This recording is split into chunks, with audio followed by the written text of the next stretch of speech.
Okay, ladies and gentlemen, welcome. Thank you for your patience. That time of the week has come, and we're back to our normal Monday place. Not quite the same time, but same place. And I've brought the team back together, and I know you've missed him. I know you've sat there going, where is he? While me and Dave have been chatting away, but Mike's back. Welcome back, Mike. And Dave, thank you for coming back again for another round. Ladies and gentlemen, they are the men that will not stop. They are the heroes that will swing branch to branch, tree to tree, in the eternal journey in their fight.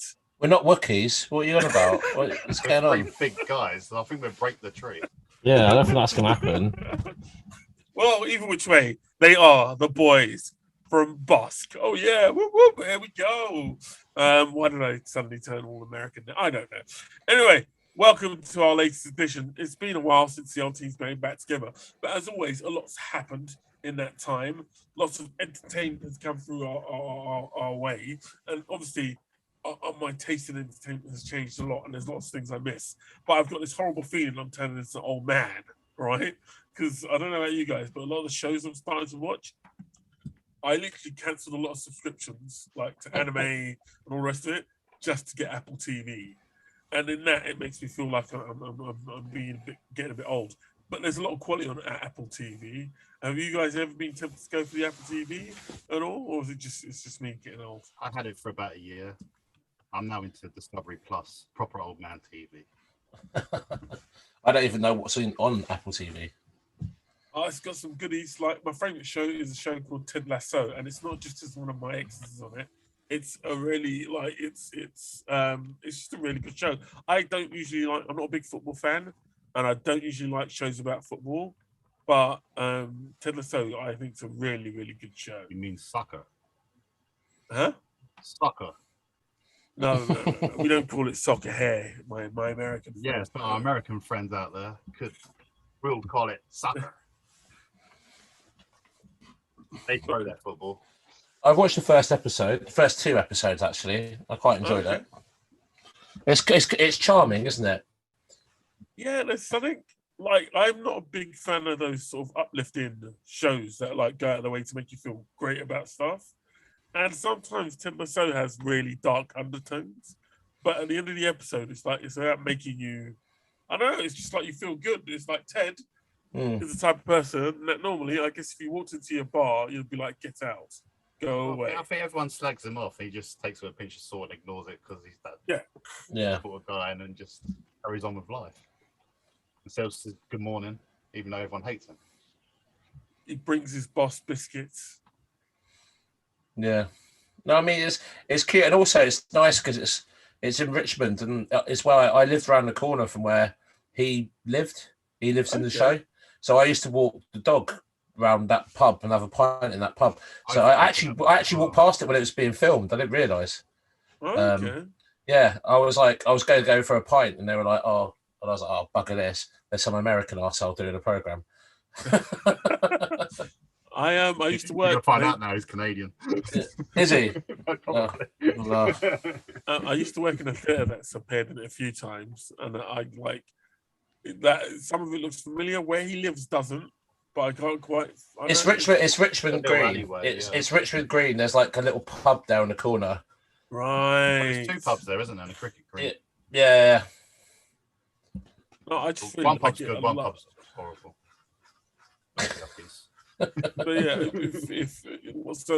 it just feels. I don't know. Apple feels really weird. It feels like the most naked streaming service I've ever seen. Mythic Quest is good as well. I haven't touched that one yet. I've only watched Ted. I've watched C with me, Mr. Momoa doing his blind super warrior thing, or apocalyptic daredevil, and that's all right. And I actually got into the morning show, which surprised me greatly. Was that with Steve Carell? Yeah, he appears in it as well. Yeah. And it surprised me how good that one was. But again, it's quite dark, isn't it? That one. Yeah, because it goes into the Me Too movement stuff. Yeah. Like abuse of power and how we treat women and all the rest of it. and it gets very dark pretty quickly.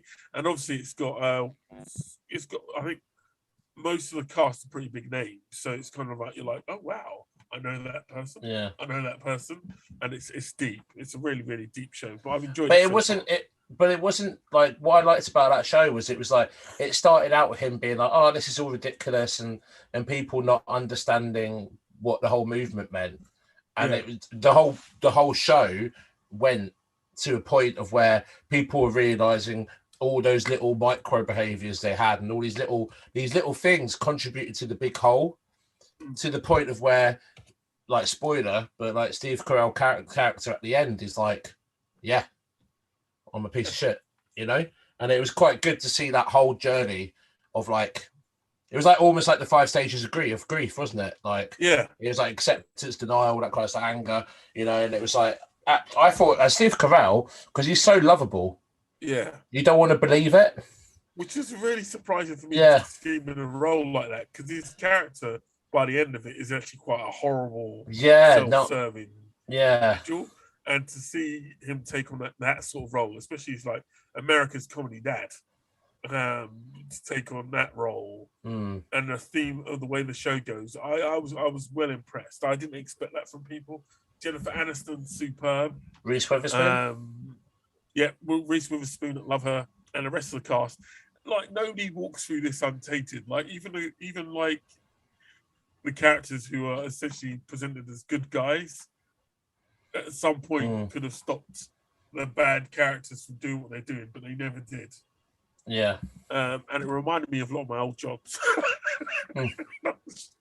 I feel the show, but I loved it. Absolutely loved every minute of it. And I can't wait till season 2, which is with us on September 17th.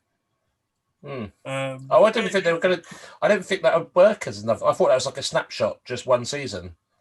No, I think they're going a whole hog. I think they're going, because I think there's still a lot of road to go, especially with the whole not just the movement, but the I think they're trying to expose a lot more of what goes on in entertainment, culture. Well, there's a lot to tell, isn't there?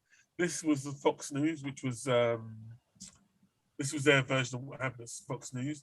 I guess the next one they could take on is Cosby. There's plenty of material to be had, in terms of abuse in entertainment. And can I just say, right, Dave, you've had Apple TV for a year for free. How come you tell me about this treasure trove of TV entertainment, bruv? No, I won't go there. Is it really that good? No. I think, unlike Apple, you like bad programs. I'll let you watch bad programming. I disagree. I think Apple put the money. Just not Home and Away for me, is it? No. I just think they unlike Netflix, they really invested their money properly, and they've done a fantastic job.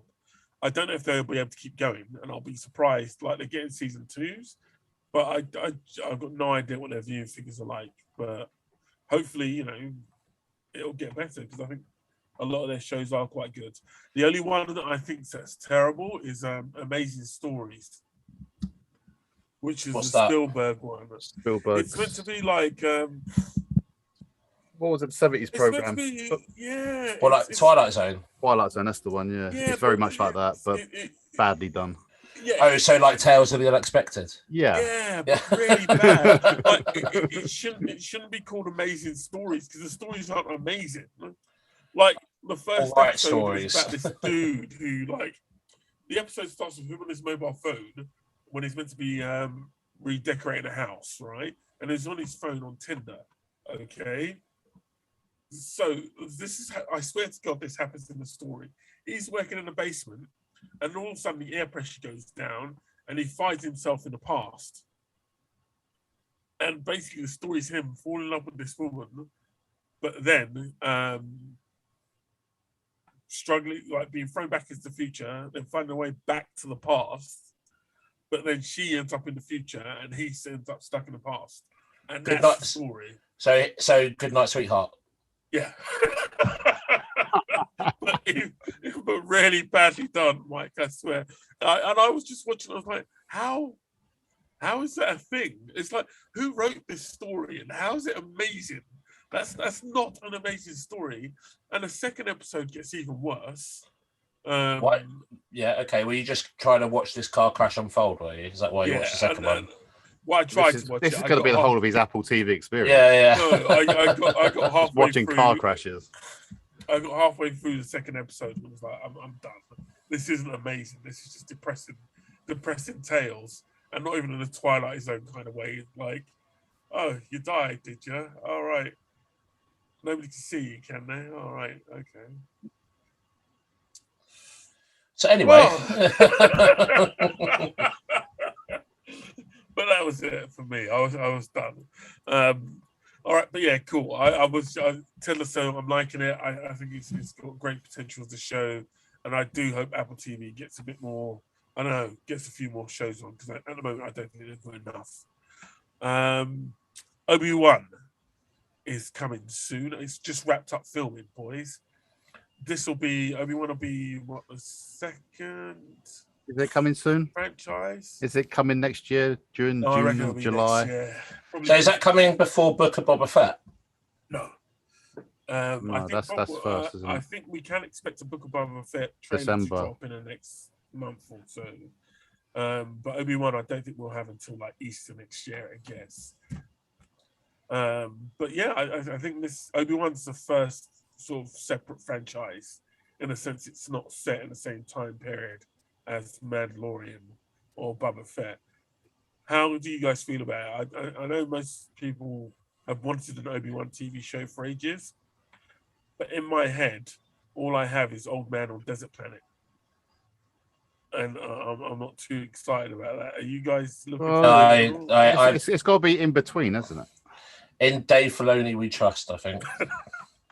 Because like he's getting to play with his toys, isn't it? It's like we could do whatever, really.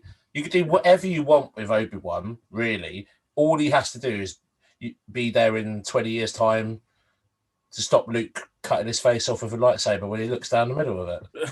Do you know what I mean? You got 20 years. And it's got to be after the kids are born as well, hasn't it? Yeah. Which ones? Leia and Luke. Yeah, but that's when he's already dropped them off, isn't he? So this is going to be. That's what I mean. So it's in between those parts. Well, I hear there's going to be a lot of flashbacks. There's like 16 years in between. Yeah. Because what's his name's been hired to be an old Anakin. What, Hayden? Hayden's going to be coming back to play Vader, and but no, to play Anakin, and it's going to be flashbacks. Okay, that's cool. I think Hayden deserves, after the hell he went through, being the emo teenager. Yeah, and some of the worst script writing I've ever seen in my life. What, Spider-Man 3? Keeps treating me like a kid. I wish Obi-Wan would stop treating me like a child. I was like, okay. Did they all come out at the same time? Which one was that? Well, like when the prequels. No, like episode 3 and Spider-Man 3, were they like the same time, like our time?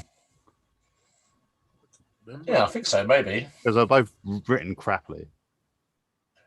So it was that era of like sci-fi blockbuster where they didn't think it had to be like a craft. They were like, "Oh, you just do any old crap," and these guys will go watch. People will go and watch the third episode. It'll be fine. I just remember, it's just I just remember how bad the script writing was, and then having to sit in the cinema. And to this day, I think my brain shut down because I couldn't remember for ages the scenes of him and Padme falling in love. Because I was like, "Are you talking about Attack of the Clones?" Yeah, there's just a huge section of it I just vaguely remember seeing in the cinema when I watch it on DVD. And I was like, whoever wrote that whole section, they ruined. That's Leia's mama. She should have been a badass from the get-go. Well, when they're standing on the veranda, holding hands and looking at the sky. Always making apples float. Really? That's impressive. I was like, oh, look at that. I can make an apple float. I was like, this woman has seen a planetary revolution, assassination attempts, and you think floating apples impressive. Who wrote this? George? It was like... oh, God. And I don't get it. This is the man who brought us one of the most romantic, heroic characters of all time, Indiana Jones. And that is, how did that happen? I still, Dave, stop playing with your mic. I'm not. It's my Anakin Skywalker. I'm making it float. It's my Apple moment. Sorry, I just saw a joke and I went for it. But yeah, Obi-Wan. I hope it's good. I hope it's. I don't know if it's Filoni on this one. I know he may be producing, but I don't know if he's actually. He's doing the book of Boba Fett, isn't he? Yeah. Yeah, because he's bringing Thrawn and Ezra into that apparently. But I hope they use Ewan McGregor really well, because I think by Revenge of the Sith he did a really good Obi-Wan, and it'd be really cool if he's able to keep that sort of that sentiment. I think he grew into it really, really well. Yeah, and I don't think he would have said. Obviously, they paid him shed loads of money. Yeah, but I kind of feel like this is a bit like when Clint Eastwood did Unforgiven. Yeah, and he waited 20 years to do it until he was at the right age and stuff. Yeah, I think this is the same kind of thing. He's waited for this moment, and we could have some really cool stories. Potential for so much stuff. Yeah. There's potential to cross over with Han Solo. Some Wookiees. You got potential for Darth Maul. I reckon it'll probably be, and there'll definitely be some Inquisitors or some kind of crossover, maybe with Darth Vader or something, or there's so much there, isn't there? Like you could do so much with it. Yeah, I think if they had Vader and Obi-Wan meet, they can make up for the fight in Star Wars. Yeah, maybe you find out what caused the fight. Yeah, it'd just be nicer. It'd be like it'd be cool to see them have a proper fight, and then maybe Obi-Wan have to run away for some reason or something, and then not or today. Or Vader run away this Darth time. Vader, not today. Another time, my friend. Or go off and do some missions for the rebels. That's why he was in hiding, and he's Leia was trying to get the message to him. Like maybe he's doing some covert stuff with Rex. Even So cool. It'd be cool to see him come face to face with Cody if he's still alive, and then Cody try and kill him or something. That'd be cool. Because that reminds me, I think they're casting. Somebody mentioned that they're casting Sabine. That's for the Ahsoka. That's for Ahsoka, isn't it? They're casting a lot of Rebels characters from Rebels, which is about time too. But I think it's really, really cool, especially since they've cancelled the Rangers of the New Republic. I think that should be really, really cool. I think that's also. I think that was a bit too much Star Wars in a way. I think they need to not, dilute it too much. Or at least, they need to look at doing their Star Wars version of Game of Thrones. Like the Knights of the Old Republic, a big epic for TV, but it's still Star Wars. Isn't that the way the films are going to go? Isn't that the High Republic going to be that kind of thing in the films? I don't know, because the High Republic's been resisted by the fans, so I don't know if they're just going to have it as a online thing. LucasArts has been very good. Lucasfilms are very good at doing it our way, but it's received a lot of flack. I think there's going to be any more films though, with all this TV stuff going on now. That's what I thought it was going to be. Like literally, they do the High Republic is like the big showy, sort of Blade Runner cinematography kind of esque. You go to cinema to see stunning visuals and great sound and IMAX kind of thing, and then you keep the great storytelling, for the TV. I think we will. It depends what happens with COVID. There's as much as people have been told get your vaccinations. There's a lot of people that aren't. There's a lot of people that don't want to. There's a lot of people that never will. Yeah. And until they get the numbers down, cinema's going to struggle. Cinema's really, really going to struggle, but we'll see how it goes. Right, so moving on, as we do, I think we've lost Mike there for a minute, but I'm sure we'll be back. Have you ever played the Marvel Avengers computer game, Dave, or you've been tempted by it? Sorry, no. No? I don't even know what you're on about. I've never even seen it. Bad. Well, I've seen Lego Avengers. I love Lego Avengers. But I haven't seen I'd any love, other. I'd love it that when at whatever point Was that the one that come came round each out like other's- 6 months ago? Yeah, and it was Activision. And it was, I think it was haven't Activision. seen anything. Which one's of that? Sorry, I had to. The Avengers That's game. Oh, I heard it was utter crap. Yeah, I was really excited for it. It got terrible reviews. The reviews were all right, but the fans deserted it because the game was very repetitive. Yeah, and I they had like basically drop boxes. just aim warehouses and that kind of stuff. Yeah. Whereas, like, okay, so have you And guys the main villain was MODOK. did you guys Don't mention ever that name, sure. did you guys ever play Marvel Ultimate Alliance? Yes. So the third one of that came out recently, yeah? Yeah. That game is great. You get to pick your roster of Marvel superheroes. You go through different levels that are based on different villains. Yeah, you can play as who you want. You team up. You do great combos. And I was like, oh, okay, this is just a more like streamlined, proper game. No, look, like all the reviews were just repetitive, same things. And I was like, wait a minute, they've already done this with Ultimate Alliance. You know, how can you make that worse? Well, and they managed it. Do you know what I mean? It's like, from what I understand of the game, it's not even like with Marvel Ultimate Alliance, you had a massive roster. With the Marvel Avengers game, you had about 5 characters, which was Ms. Marvel, Thor, Iron Man, Black Widow, and Captain America to start with, and that was it. And as over time come over, they've introduced more characters. They only just have started up releasing. They're going to build DLCs, bringing out all the other characters. Yeah, so more they're money. releasing more. They're not stupid, are they? Which they're making a big, but they're releasing it for free, which is.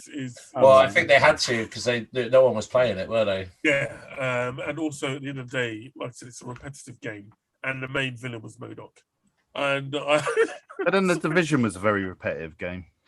Yeah, but the Division's problem was. No, do you know what, Dave? I agree with you. I think the Division could have been if it was as good as it was advertised, and Ubisoft are disgraceful for this. The game was advertised as being a lot more expansive than it was, and you played the game. It was extremely repetitive, but it had having to go back to build up your weapons, and then you start off again in the same mission and the same tunnel, and just different bosses, and but a better storyline than Marvel Avengers. And MODOK wasn't your aim villain. What a weak villain. Sorry. It's like, what, the guy with a big head? flying around in his little seat. Yeah, it's like Kang without the body, isn't it? Yeah. I was just like, no. Whose idea was that?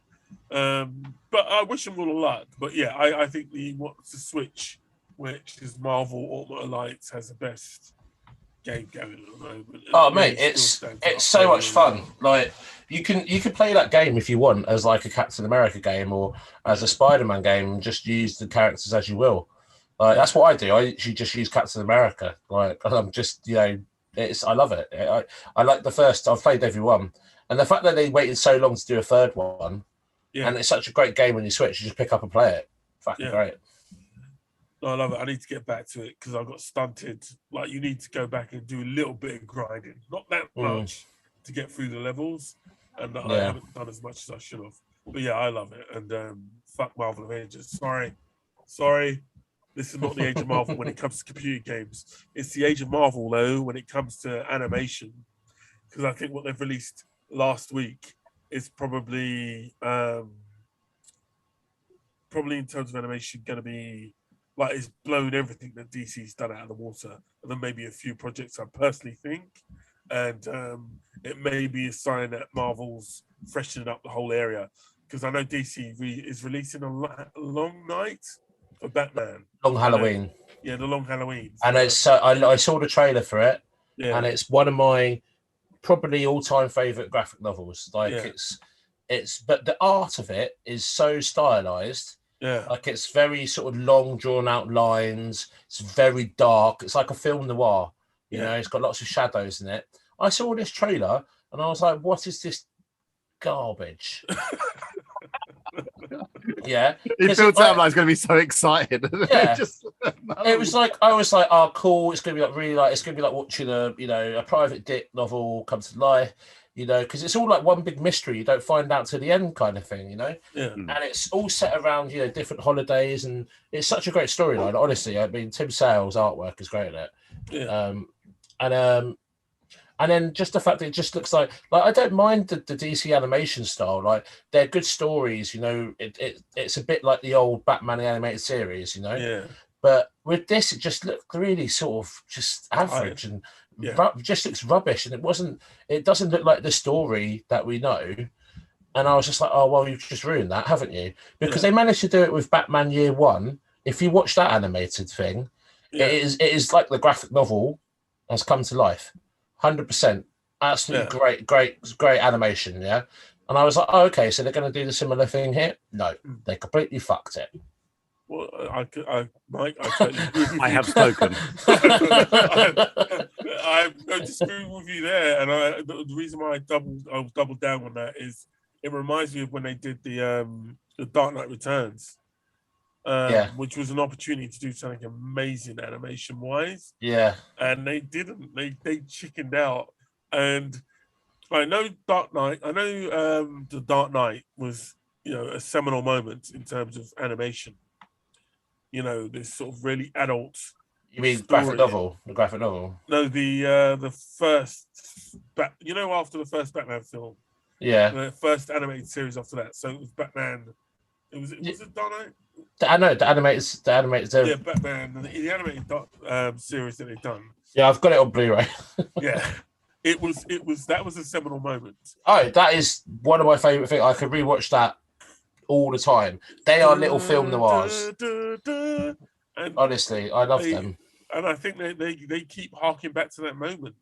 And now animation's moved on. It moved on with Big Hero 6, and it definitely moved on with Spider-Man Into the Spider-Verse. Yeah. And it's now coordinated in What If. Now, I think we've all seen it more than once.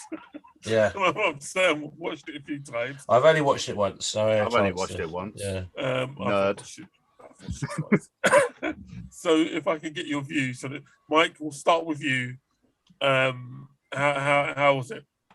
I really like Peggy Carter as a character, and I like seeing her be put in the spotlight a bit more, and the whole sort of Captain Carter sort of, she tore it up, mate. It was mental. It was so much fun to see her just tearing the stuff apart. Little Steve Rogers in his little Iron Man suit with the Tesseract was cute. Hammer, I think they called it, didn't they? Yeah, just it was, I like that, and that was fun. And then, but also I think what was nice, what I like about What If is usually they do like bigger things that change, don't they? It's like someone didn't die or something like this. Like, do you remember the Elseworld story? It was called, this is obviously DC, but it was called The Nail.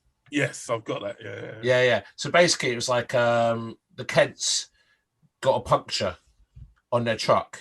Yeah. And then they missed baby Kal-El and all this kind of thing. And I like this kind of take on the What If thing. It was like, oh no, they're just not upstairs. Yeah. It was just that little change. And I was like, that big knock-on effect. And everyone was great in it. And I like the little thing about Bucky. He didn't lose his arm. That was a nice little touch. And then and I like the fact that she, was not frozen, because that would have been too. I thought Steve Rogers was going to come the Winter Soldier, though. I really did. I did for a second. Yeah. I thought what was going to happen is it'd be like a more intense version, and he'd like have bionic arms and legs or something. Yeah. Yeah. And be like, completely cyborg kind of thing. But yeah, no, I think it was a cool story. Like lots of little heart backstory moments, and you're right. The animation is really cool. It suits it, doesn't it? I think it really worked, and it reminds me a lot of Spider-Verse and where it's cell shaded. I thought it was like pop art sort of cartoon. Yeah. And it suited the time and the era of the actual time and date line of the program. Yeah, it felt a bit 1940s, didn't it? Yeah. That's what I felt. Yeah. Red Skull's death was better. Getting crushed by a big quick. It should have been what if Red That was Skull won, awesome. and then we could have a whole new story. Yeah. I thought that was I cool. reckon I that'll happen further down the road. I think this because they've already commissioned season 2, and they're setting up an animation studio on the back of this. So I reckon you might see a Red Skull 1 at some point. I think for now it's going to be leading into the Multiverse of Madness, because too many people have been hinting it that Captain Carter, this isn't the last time we're going to see her, and not just in What If. So I think this may actually be leading on to something big. Dave, what was your take on it? I think Mike told us the whole story. I thought he had done a really good dialogue on it. I have nothing else to say. Well, I absolutely loved it from the get-go. I thought it was just a brilliantly, animation-wise, it was beautiful. The movement of the characters is really good. Captain Carter, I like the difference they get between her, Captain America, and Steve's, in the sense that because she was already physically fit, yeah, it enhanced. Well, she turned into a snoo. Big Amazonian woman. Well, yeah, no, but they did Wonder Woman better than DC did Wonder Woman. There's that whole sequence where she gets hold of a sword. Yeah, that was very Wonder Woman, wasn't it? Yeah, you're right. Yeah. That really confused me, that bit. Why would there be a sword just sitting there? Oh, because it's old castle with suits of armor. And yeah, stuff. But there was nothing else anywhere, and then suddenly she's next to a sword. I think you should allow there to be swords in the castle. Yeah, no, there can be swords, but it just happened to be next to her when they were getting attacked. It's not like it was in like a pub. Like it was like it's in an old German castle. There's going to be old like long swords. I think we can. Okay, I'll give you it, but you know I'm speaking the truth. I just love the way she moved, so quickly, efficiently, and she kicked so much ass. And I think that really, really worked. And it worked a lot better than I've seen in a lot of other animation. And they sort of got her stature right, in the sense that she looked like a masculine woman, as opposed to just making her look like putting her on like a masculine guy. They got her stature looking really, really well, and I just like the way the story changed. The Red Skull becomes that bit more desperate, tries to do something else, and it changed the storyline enough that I think it was quite a bit of fun. But I do agree that I hope they do something a bit more. The changes are a lot more profound, because that was the one thing that What If was famous for. I used to have. I got rid of a few of them because I think they're sort of stories sometimes you read and then you don't really bother with again, do you? But I like the one where Spider-Man joined the Fantastic Four. Yeah, no, that was good. That's a good one. Yeah, and then with these ones, they're not really doing the classic. Obviously, it's all MCU, isn't it? Yeah. I'm quite interested to see how they're going to do this. T'Challa being Star-Lord. Like, why would he leave Wakanda? That's just, I can't understand it. That's going to be interesting. Wait and see. Especially where that story sits in all of these. What I'm really interested about is we only know about the first 3 episodes. We don't know who, what, where is happening in the last 4. I know one of them is a zombie story. Yeah, zombie cap. Yeah, but I'm thinking, could we possibly see the first appearance of some mighty Marvel mutants? And that's only mild speculation here. Oh no! I don't know. It's all Mephisto, isn't it? That's it. It's all Mephisto. But I think it could get really, really interesting as we move forward, and I think it is possibly going to tie into the Marvel Multiverse of Madness films. But yeah, I enjoyed it. I'm pleased you guys did. And the next episode is out on Wednesday, and hopefully we'll have some more to talk about when it happens. But yeah, I everybody I've spoken to has enjoyed it so far. Now, talking of firsts, I was going to talk about Monster Hunter, but I fear that I'm the only one that watched it, and it wasn't very good. It's better than a film, though. There's a show called Monster Hunter on Netflix. Which is Monster and Hunter.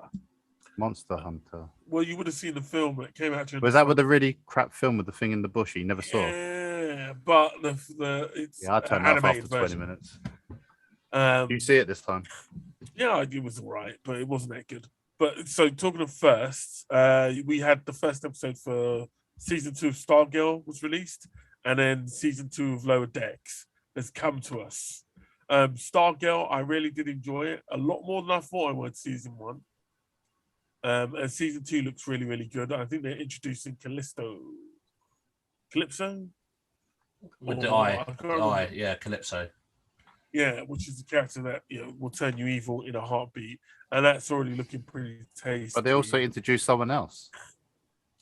Yes, but have you guys seen it though? No, There's something green and it has a lantern. Oh, you see, I've That always was the best bit of the program. You see, I think the reason I like Stargirl so much, I like the Justice Society of America. Yeah. I think they're great characters. I like the whole legacy idea of it all. And yeah, and is it going to be like Alan Scott's granddaughter or something? I bet, Yeah. Well, we have to wait and see. I'm not giving those. Is it Jade? Is it Jade? It doesn't. They don't say, but I think it is. Yeah. Okay. Well, there you go. She's not green. She's not green. Oh no. But yeah, I didn't. Her eyes were.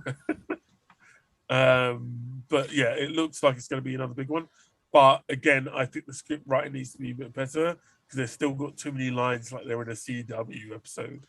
But it is almost a CW thing, isn't it? Because it is teenagers. At least then that's allowed, isn't it? You know what I mean? I know, but it's like it's really cringy stuff.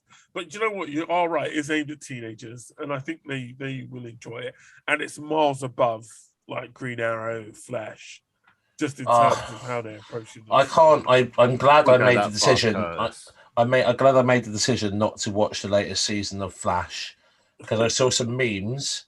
And they were like using lightning lightsaber things, and I was looking. I was like, "Are they just do whatever they want now?"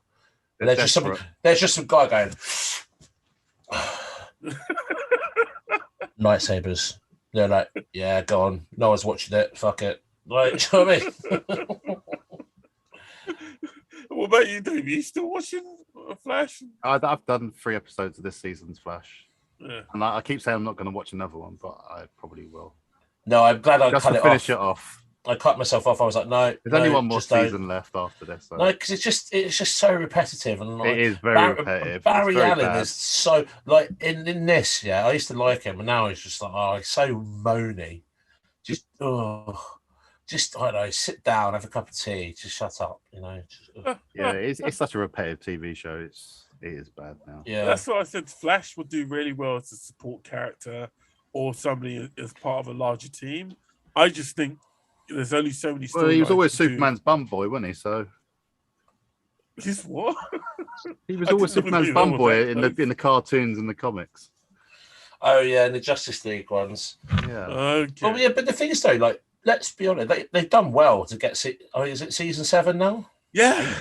I mean, I watched it up until season 6. Like the last one, I wasn't interested in, but I mean, I did enjoy the last 5, and he was good in the crossover episodes, you know, and he made Arrow a bit better for a while as well. I think it's because they just made too many at the same time. And it was like every day there was another episode of something. It was like, and then Legends of Tomorrow. I can't believe that's still going. Same boring stuff, and it was like. And there's always too many characters in it. There's always another new superhero or something. That's right. It was like Arrow. I enjoyed Arrow at the start when it was him being like a vigilante, and then it kept on adding all these. Here's Rugman and here's Wildcat and here's Spartan. It's like what? And they kept on, let's name this one this, and it's like, that's what I mean. Does he ever deal with actual crime anymore? Like I would have thought if they did a storyline where there was a serial killer and they couldn't find him, like no matter how fast he was, he couldn't find. And it was maybe because he was using like I don't know, dark dimension to commit his murders, so the Flash couldn't get hold of him. Because like that, I would find interesting, but having another super fast dude where the Flash just needs to get faster, I'm like, but didn't he get so fast? He turned time, but it's just it's not interesting anymore, and I think this is the problem. Also, he's got his powers back now, though. He didn't have them for like 5 But episodes. you know what? But guys, just quickly, hasn't that always been the problem with all these series? Like even Smallville had the same problem. I think it got to a point where it was just so repetitive, and so like Monster of the Weekish. Yeah, but Smallville was more Lex Luthor versus Superman every week. Yeah. And how bad is Lex going to be this week?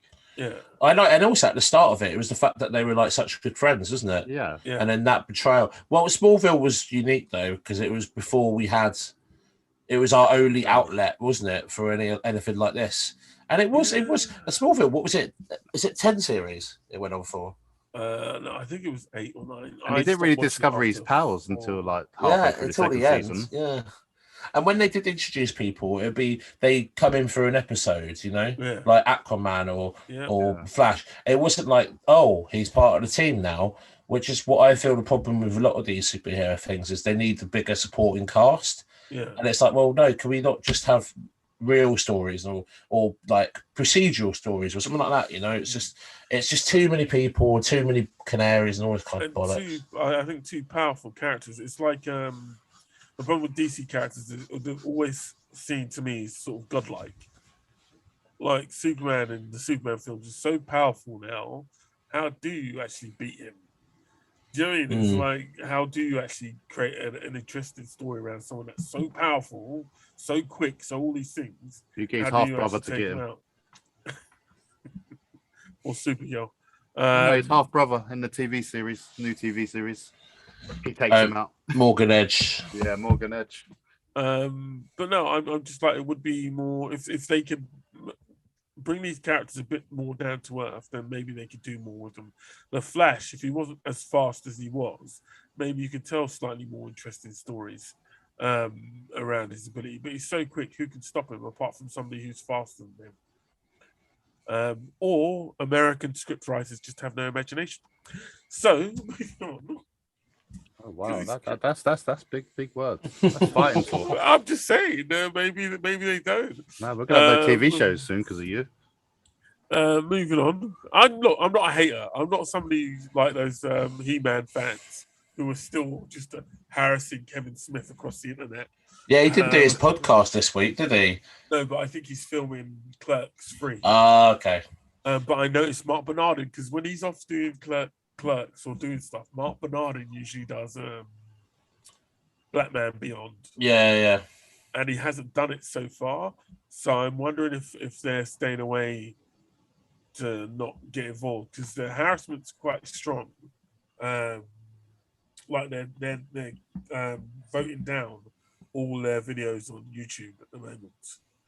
So like they'll have 1,000 likes and 2,000 dislikes on like podcasts that have got nothing to do with E-Man.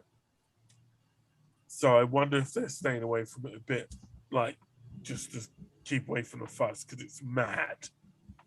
Well, the trouble is though, they keep doing that sort of stuff. There's gonna be no more He-Man. I don't know. So they would have destroyed the Apple. I don't know, because there's still a lot of fans out there. But if you go on YouTube, Yeah, but they're going to ruin it for everyone else, aren't they? It's all these grown men just going. Because he's going to go, I'm not You going to lied, do it then. Kevin. Like, you lied, Kevin. There's no He-Man in this. And I was like, really? Is this? No wonder incels. Anyway, that's politics. Anyway, so moving on. Hopefully, He-Man won't go away. I watched He-Man Revelations again today. All of it? Yeah. Well, it's only like 20 minutes per episode. It's not that long. And there's only 5 of them. So it didn't take long to breeze through. I mean, I started watching it a couple of days ago, and I think I did 3 episodes today. So it wasn't that much at all. And I think it still holds up really, really well. And yeah, I hope we have more of it. Now, Star Trek Lower Decks, yeah, I don't expect you to say much about it. It's a straight up comedy. I enjoyed the latest episode. Are you guys still down with it? I've not seen the latest one yet. It's all right. Like I said, it's straight up comedy. It's slightly adult humor. But I'm more. I must be the wrong adult then. It's not Rick and Morty, admittedly, but it holds up. It's okay. It's not the best in the world, is it? No. It's just another cartoon, I think. I'm like Debbie Downer here for this, aren't I? You're allowed to be. You're allowed to be. Don't be so hard on yourself. I watched it. It was okay. It was, yeah. Yeah, I don't think it can last that many series because I think this will be the last season. I don't know. First one wasn't great, and the start of this. There isn't a need for it. Do you know what I mean? It's like nobody needed a Star Trek comedy. If you want comedy, just go watch The Next Generation, the first couple of seasons. I just think there's too much of the same animation sort of style that's out there now. True. Yeah, it's the same sort of look as Rick and Morty and then you've got the polar opposites and Final Space. There's a lot, and they're all very similar. Although I would say, and the Final stories Space are very is the similar. best. Final Space is brilliant, man. I love that show. Another show that's coming up. I know you boys probably haven't seen it, but it's speaking of CW, Stephen Amell, a man I think he wears far too much makeup when he's on screen. He's now in a wrestling show called Heels, where he plays one of two brothers who is setting up. I don't know. They've got their own wrestling show on, and they're both competing against each other. Is that something that you guys will be watching? Should we add it to our list? It sounds like Bret Hart and his brother. It could be a bit of that, except they're American. Like, yeah. I don't know. I mean, I enjoyed the first few series of Arrow. I don't mind them, so I'll probably give it a go. Okay. Well, maybe we'll have some for you next week. In our little bits of news, because we have, what time are we at? Oh, it was so good. In our little bits of news, Robin. Now, I don't know how you guys feel about this, but Robin, Tim Drake, who I think was the third Robin, or the fourth? Third Robin. Yeah, Dick Grayson, Jason Todd, Tim Drake. So Tim Drake, who was like, I think the most well-to-do out of all the Robins. He's like the tech-savvy one. He's like the tech-savvy detective. Yeah. And his girlfriend was a spoiler at one point. He apparently has come out as for DC as bisexual. Now, obviously, it's not. I don't think that comic book characters coming out, especially as far as I'm concerned, Tim Drake wasn't a major character. This is what they keep doing, DC, isn't it? Yeah. Like, it's like they're too scared to take big risks, but they want a virtue signal. Yeah. So what they do is they make a minor character. Oh no, he's gay. It's like he's gay or bi. Or it's like, well, no, just take big risks with proper characters if you're going to do it. Well, tell a story around it. Like the Muppets did with Gonzo. Like what is Gonzarella? How much better of a story would it have been instead of announcing or somebody asking Tim Drake? How much more amazing would it have been if they just had a story and at the end of the issue, Tim Drake's snogging a bloke? Boom. There's your story. Or right, now they would have literally, you could have done a whole storyline about him questioning his sexuality or something. Yeah. Rather than just doing this whole bomb because that's what DC need to do. It's just, that's just a bit, it just feels a bit forced is what I'm saying. Yeah. It doesn't feel like if it was in the natural story, it'd be a lot better. But DC just have they just keep doing this, don't they?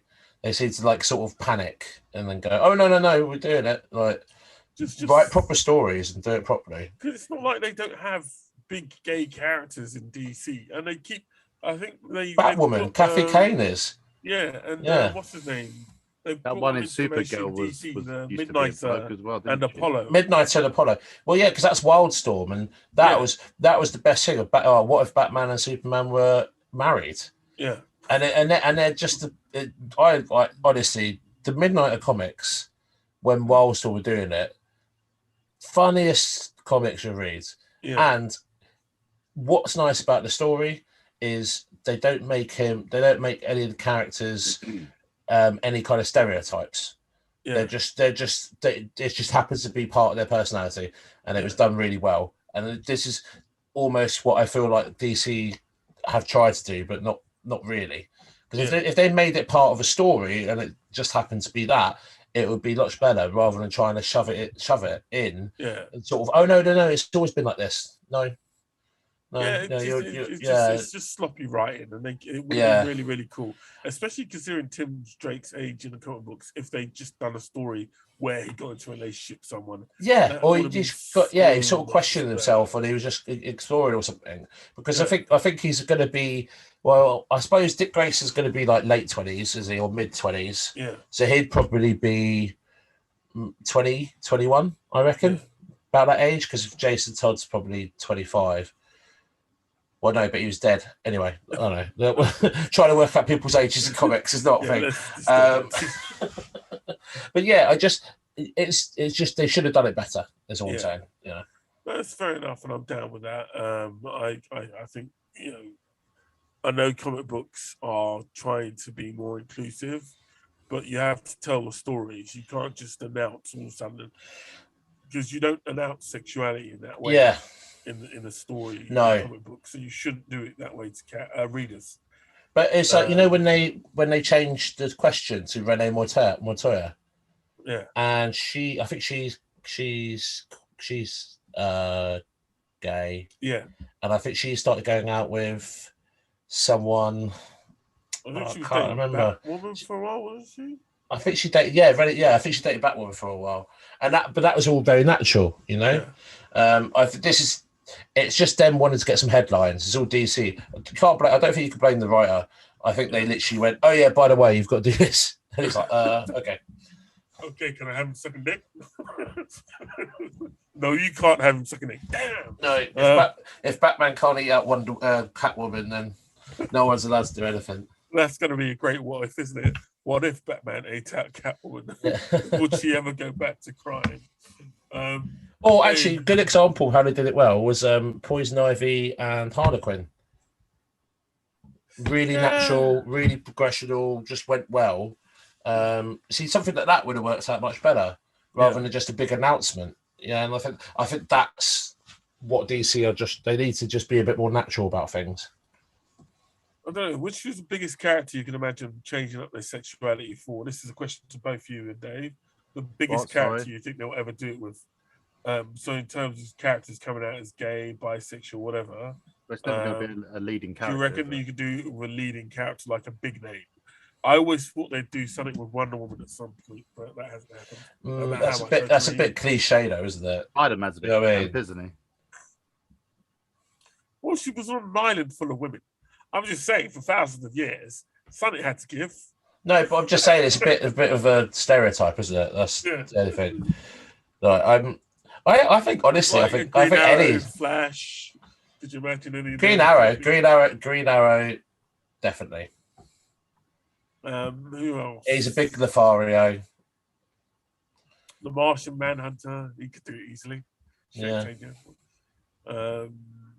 Marvel, I don't know really. That's I can only She-Hulk, maybe Wolverine, Captain Marvel, possibly. Wolverine, why is that? Why so angry? Because he needs a man. I think a gay Wolverine would be, or at least a bisexual Wolverine would be the best. Cyclops instead of Jean Grey. The second best thing ever. The first best thing ever would be a Native American Wolverine, which I think would make a lot more sense. Deadpool would come out the first one as bisexual, won't he?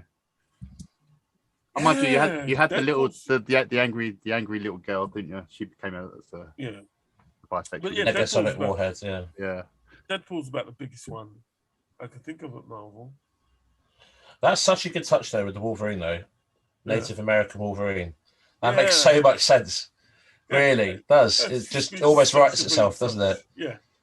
And it would just be like, it'd just be cool. And also the way that he was experimented on in terms of where we currently are and stuff like that. It'd just be like, you can see that happening, couldn't you? Yeah.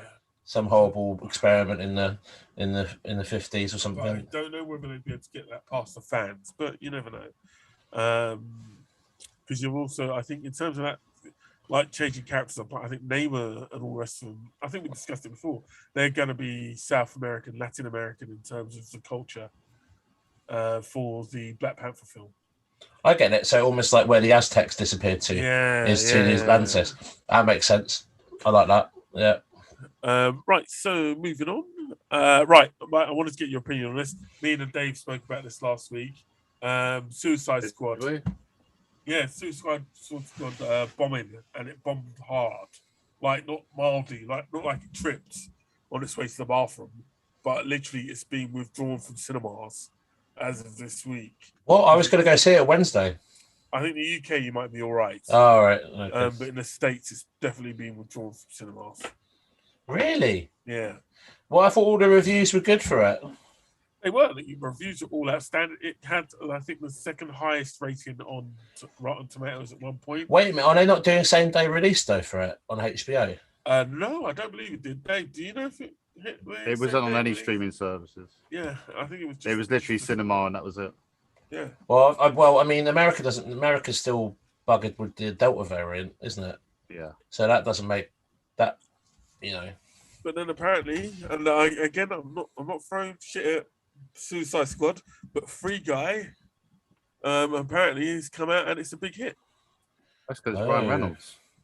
Yeah, Free Guy's taken the top spot with 28.4 million, and I think Suicide Squad barely scraped in on its first weekend of release. Barely scraped in 20 million. But what's the rating for Free Guy?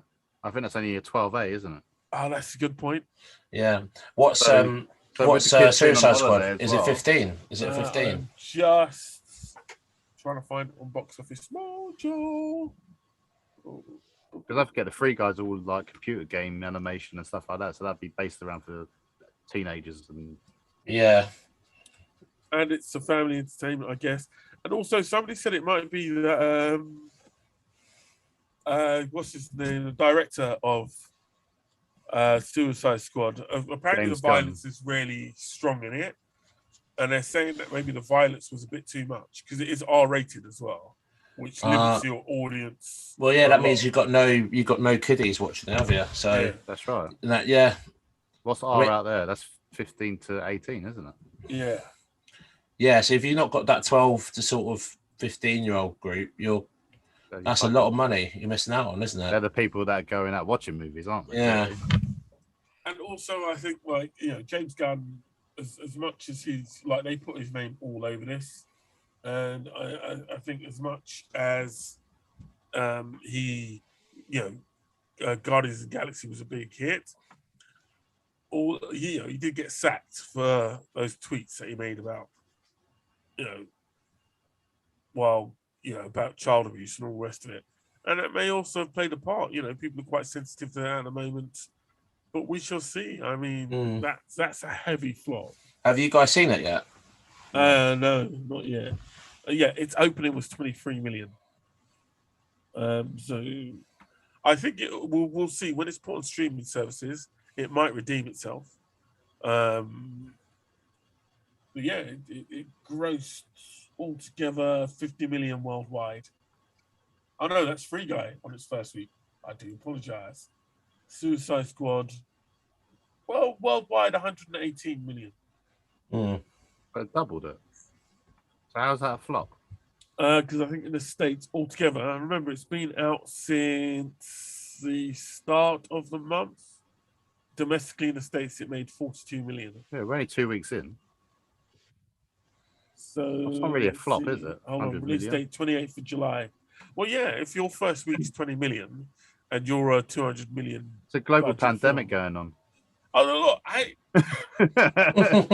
bro, I'm not Warner Brothers here. Yeah, you're not going to get 50 million in your first weekend, are you? When you can't even go out your house. I think it may, when it goes on streaming services, it may make a lot more money. But yeah, it flopped hard, and Free Guy's already spanking it.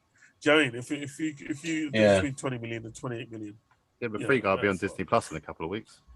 Nah, I reckon Free Guy's going to be on Disney Plus next year. I think Disney. And being Scarlett Johansson's ex-husband, there's going to be wars. If it doesn't go onto a streaming service very soon. Well, we'll see. I think, what was it? Shang-Chi is going to be the big test. That's the next big Marvel film out. And that'll prove whether people have had enough of superhero films, I reckon. Because if that doesn't do well, they're going to rethink things, aren't they? Yeah, because it can't be simply the case that it's, Marvel films. When you put Marvel on a film, you expect to make a lot of money. And I think the trajectory's been up and up and up. But I think it's the big change as well. You've lost all the big characters now. Yeah. And so everyone that's grown up with it, it's like something new. They don't like change. Also, the fact that Captain Marvel and Black Panther, which were two that didn't have big names on them, they both hit $1 billion. Yeah, but you think everyone was expecting with Captain Marvel something magical, and it just wasn't really, was it? Oh, everyone still went out and watched it. I was alright with it. And also, there was no COVID at the time. It was the last film before that, wasn't it?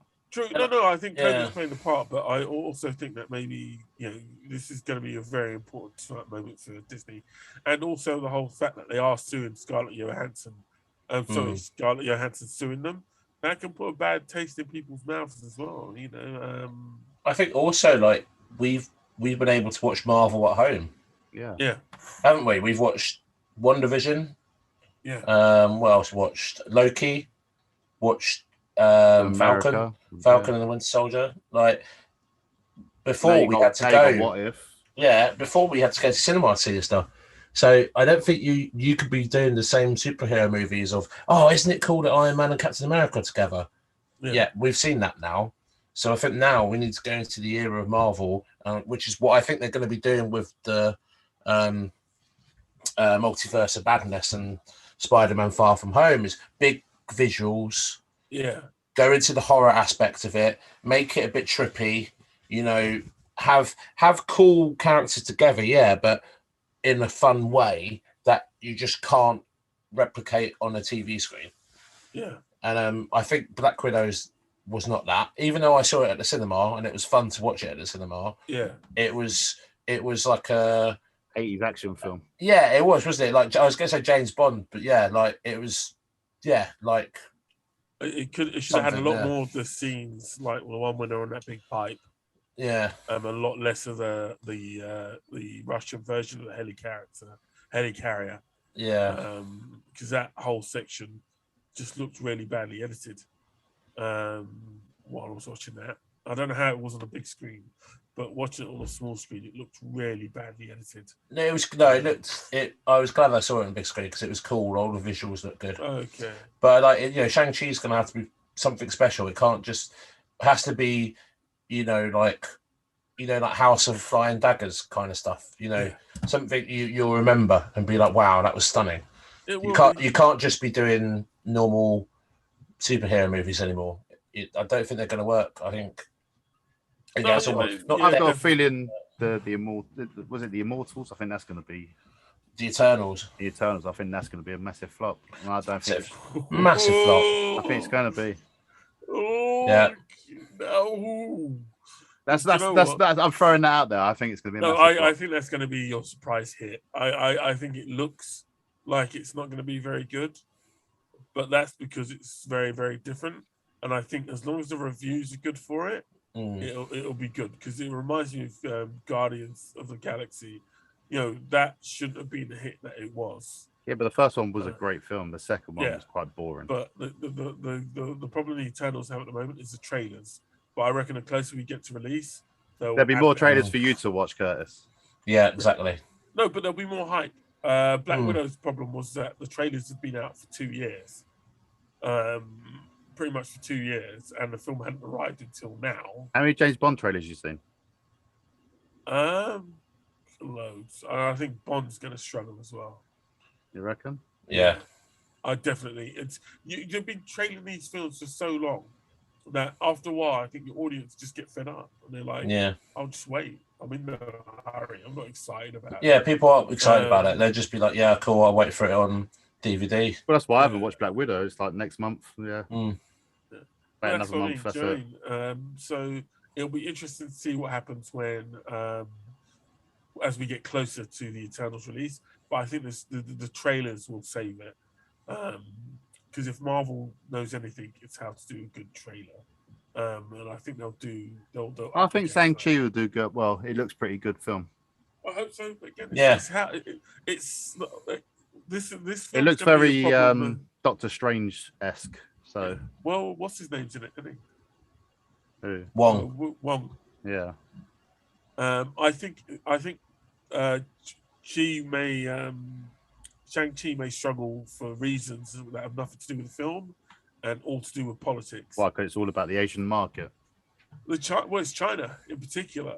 And when Disney does business with China directly, they run into trouble. Mulan, the whole mess with that one. And I think that could affect this film as well. You know, the lead actor is someone whose family left China and lives in America. A lot of the cast are like that as well. And the Chinese are at the moment, very patriotic. They don't necessarily want to see somebody who isn't considered, living in China at the moment in cinema. So it may actually run into trouble that way. I hope not. Is he actually Chinese? I thought he was Korean. No, I believe he's actually Chinese, but his family left and went to live in America or whatever it was. So it'll be interesting to see what happens with this. I wish them all the luck because I can't wait to see Kung Fu in the Marvel Universe. Yeah, that'd be cool. Yeah, not like I heard a cool interview with the stunt coordinator for Iron Fist. Yeah. And he's saying why a lot of it was lackluster is that the lead guy, so Mr. Danny Rand himself, refused to practice. And I'm just like, why would you not just fire the guy? Like, if he's not willing to put in the work to be a martial arts superstar, get the fuck out. Well, how did they film the scenes if he wasn't practicing? What was he? What was Well, that's why it's so crap. They used the stunt double. That's why it's so crap. Because I've got a story to tell you about this when we're off air. Oh Lord. All right, no, that's interesting. Right, well, okay. Before we wrap up, a few little things out there, Mike, I want to get your opinion on. Me and Dave both saw this, and I remember watching the original when I was a kid. Yeah, and it was an all right show. It wasn't too amazing. It was an okay show, but the Equalizer has made a return to our. It used to be, I think, Edward Woodward. Edward Woodward, 10 o'clock. Denzel Washington. On a Tuesday night. You had the Denzel remake recently. He did a second one. Now you got Queen Latifah, which was all right. But the only thing I didn't like about the Denzel, especially the first film, is it promised to be quite a gritty film, and it wasn't. It was pretty average. But the action scenes were superb. Yeah, the bit in not home base, but in the DIY store. Yeah. And yeah, so it was pretty cool. And now Queen Latifah, hip hop star actress, and a progressive idol, has now taken up the role of the Equalizer. I liked it. I'm not gonna lie, I liked it. I enjoyed it, but it is still a daytime TV fare. Yeah, it's Castle, isn't it? Yeah, it's Castle, but with even worse script writing. Boy, do not slag off Castle. But I enjoyed it. Have you had the pleasure of watching it yet, Mike? I watched the first episode. What's your take on it? It's a bit cheesy. Yeah. That's it, really, isn't it? It's just a bit. It's cheesy, procedural. That's why I said Castle. It's the cop show cheese that you've missed for a long time. Yeah. Yeah. In the second episode the other day, I was watching it, and you had all like the skylight of like New York City, and it was meant to be raining, and you could see it was all green screen, and they got their umbrellas up, and there's no water coming down, there's no wind, and it's like, really, how cheap can you get? That's a show in trouble already. But I wish Queen Latifah all the world. She's done so many different projects that haven't really reached fruition. Well, like Taxi. Taxi. Some of my favorite, Taxi, which is one of my favorite French films. And if you haven't seen, have you seen it, Mike? Have you seen Taxi before? No. You need to watch it. Taxi is a film that it has spawned so many attempts to remake it internationally. There's a Nigerian version of it as well, and it's a great film. If you can watch it, I think it's on Prime. It's just a film about a taxi driver who aspires to be a racing car driver, or at least a really fast cabbie, and he's just put all these adaptations on his cab. And like he ends up driving. It's around like Knight Rider. Well, Yeah, but except with no kid. in a taxi. But I'd say watch it. It's definitely the first film, especially, is a really fun film. It spawned about 5 sequels, numerous international remakes, and Queen Latifah had the honor of doing the first American one, which is terrible, but by no means not the worst remake by any means. But yeah, I'd highly recommend watching Taxi, the French version, if you can find it anywhere. Well, on that bombshell, we have hit the road at the hour mark, which we've gone well over anyway. But ladies and gentlemen, thank you for joining us for the latest episode of The Boys from Bossk. Hopefully, we'll be back next. What's that look for name? I remembered the phrase. I didn't say the boys from. What was I usually saying? The Bossk Boys. I don't know. Or the there's a big sign above your head. To the left, to the right. Still above your head, isn't it? And above the rest of our heads. Feel free to join us next week. Please tell your mother, tell your aunts, tell your sister about the show. Share it. Send them the links. Subscribe, like, do everything you want. But do come back next week for more entertainment news and discussion. Ladies and gentlemen, boys, this was The Boys from Bossk. Good night. You can say good night now. Bye. Bye.